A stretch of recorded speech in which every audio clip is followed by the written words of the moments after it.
Issues से लो testosterone levels? जी हाँ, अगर आप फर्टिलिटी इश्यूज को फेस कर रहे हैं तो सिर्फ सीमन एनालिसिस ही नहीं बल्कि लिवर की टेस्ट करवाने भी बहुत जरूरी है। आइए इसे सिंपल वर्ड्स में समझते हैं। मेल बॉडी में लिवर का फंक्शन होता है टेस्टोस्टेरोन को मेटाबोलाइज करना, उसके नॉर्मल लेवल्स को बॉडी में मेंटेन करना और एक्सेस फीमेल हार्मोन यानी एस्ट्रोजन को क्लियर करना, जिससे कि हो बेटर स्पर्मेटोजेनेसिस यानी स्पर्म की सिंथेसिस अच्छी हो, स्पर्म की क्वालिटी अच्छी हो and high energy and libido maintain रहे। लेकिन alcoholic liver diseases, non alcoholic liver diseases या किसी लिवर की इन्फेक्शन जैसे हेपेटाइटिस के केस में जब लिवर की फंक्शनिंग कम हो जाती है तो टेस्टोस्टेरोन की प्रोडक्शन कम हो जाती है, बॉडी में हार्मोनल इम्बैलेंस होता है, स्पर्मेटोजेनेसिस और फर्टिलिटी दोनों अफेक्ट होते हैं। Pushpaveda, India first male wellness clinic chain, इसके रूट कॉज पर काम करती है 4 स्टेप ट्रीटमेंट प्रोटोकॉल से, जिसमें फर्स्ट स्टेप है आयुर्वेदिक डॉक्टर कंसल्टेशन। आयुर्वेद के अनुसार लिवर के फंक्शन का वीक होना यानी कि आपके डाइजेशन या जठर अग्नि का वीक होना, जिससे कि आपके शुक्र धातु की प्रॉपर नरिशमेंट नहीं हो पाती और इवेंचुअली आपकी फर्टिलिटी वीक होती है।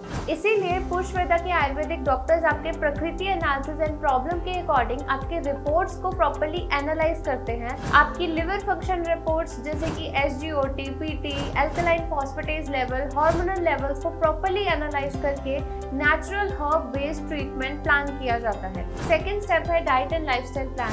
पुष्पवेदा में आपको easy to follow diet and lifestyle plan किया जाता है, जिसका मेन फोकस होता है आपकी डाइट में रिफाइंड शुगर, रिफाइंड कार्बोहाइड्रेट्स को लिमिट करना, प्रोटीन और एंटीऑक्सीडेंट्स को बढ़ाना और अल्कोहल, स्मोकिंग, जंक फूड जैसी चीज़ों को आपकी लाइफस्टाइल में लिमिट करना, जिससे कि आपकी बॉडी में फ्री रेडिकल्स और ऑक्सीडेटिव स्ट्रेस कम हो और आपके हार्मोन्स नेचुरली रेगुलेट करें। थर्ड स्टेप है साइकोलॉजिस्ट काउंसलिंग। आपका chronic stress, poor sleep schedule, emotions को दबाना, ये सब आपके लिवर की फंक्शनिंग को भी इफेक्ट करता है। इसीलिए पुष्पवेदा की साइकोलॉजिस्ट काउंसलिंग के थ्रू आपके स्ट्रेस रिस्पॉन्स को नेचुरली रेगुलेट किया जाता है, आपकी अल्कोहल या स्मोकिंग की डिपेंडेंसी को नेचुरली ठीक किया जाता है और आपकी परफॉर्मेंस एंजाइटी को भी नेचुरली कम किया जाता है। फोर्थ स्टेप है मेडिकल एस्ट्रोलॉजी। पुष्पवेदा में आपके बर्थ डेट एंड टाइम के अकॉर्डिंग आपकी ग्रहों का एनालिसिस किया जाता है,